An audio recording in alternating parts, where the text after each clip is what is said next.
This is Adam Elik reporting from Islamabad. Does not make sense. Why would the United States want to have such kind of conspiracies against Pakistan?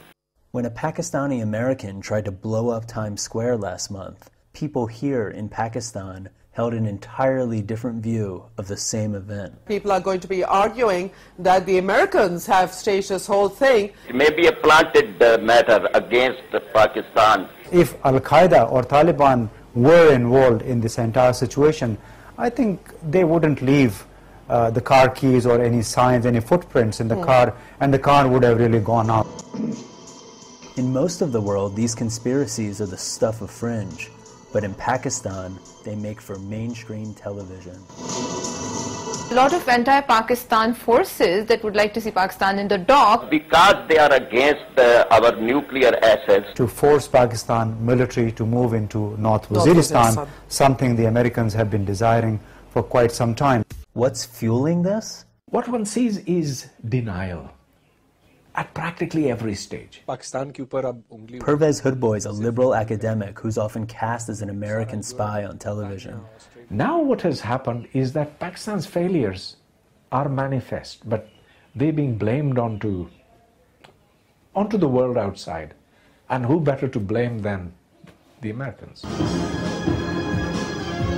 As America bids for the hearts and minds in Pakistan, television talk shows are demonizing the United States for having meddled in the region for decades, and most recently for staging Faisal Shahzad as the Times Square bomber.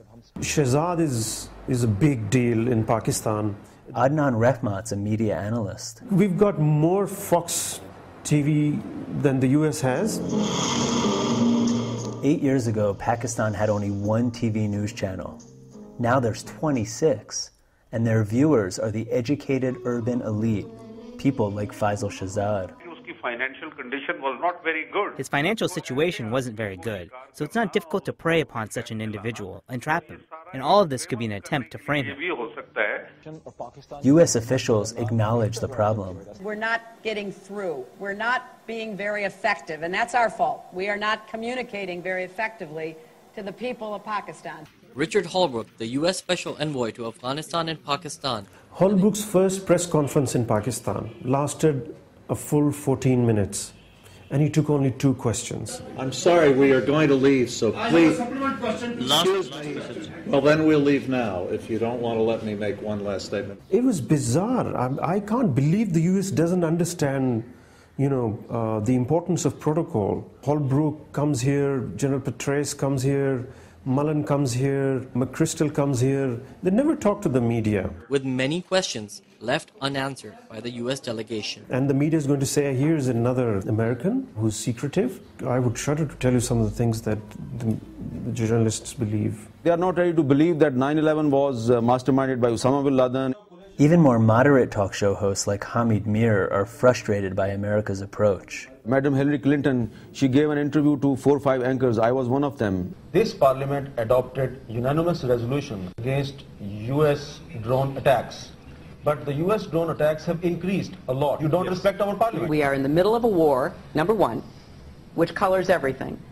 And we have to maintain democracy, which is essential. And that is our goal. We want to win the war and we want to support democracy. She never gave a clear answer. We don't see any statements from the American officials. U.S. officials here have been largely silent on the Times Square case, and that alone has heightened suspicions among the cable TV generation. Truly, my opinion is it's a government set-up inside the government from the American government. At the only cinema in the Pakistani capital region, young people are unconvinced that terrorism's homegrown. I don't know if they have their origins from Pakistan, so we're not sure about that. Conspiracies are also prevalent in national newspapers, which are read by older Pakistanis. This paper ran a front-page story of a photoshopped image stating that New York subway is targeting Pakistanis. Highly mistaken, this American nation. At the Supreme Court Bar Association, lawyers blame American think tanks for the failed bomb. There are think tanks working in America. They prepared some script. They caught the vehicle, just giving some smoke. It may be because of their radiator was maybe without water. These type of conspiracies have been popularized by TV icons like Zaid Hamid. We are either hated or loved fanatically. With fervent nationalism, Mr. Hamid's mobilized Pakistan's depressed youth against American policy. We want to be left alone as free people, like every American would want to be, every Texan would want to be. In any other country, he would be locked up behind bars for inciting violence. Pleasure to welcome you on this show. Thank you very much. It's an honor to be here. His highly rated TV show ended this month. Now Mr. Hamid appears on other talk programs and publishes books and DVDs. His Facebook page is Pakistan's third most popular. His followers, celebrity musicians and fashion designers. The magical words and wisdom of Mr. Zaid Hamid.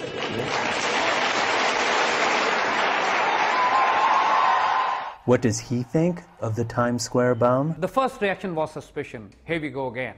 And especially the fact that later on the information came that he'd been buying firecrackers from a shop. No terrorist in the world has ever been able to blow up anything from firecrackers. It was Hillary Clinton that gave a fillip to the conspiracy theorists. Hillary giving these ridiculous, nonsensical statements. Right. These are shameless statements. If, heaven forbid, an attack like this that we can trace back to Pakistan were to have been successful, there would be very severe consequences. We are a Muslim nation, nuclear powered, 170 million.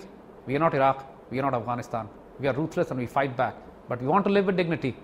But when the time comes, we'll die with honor. That Americans should understand.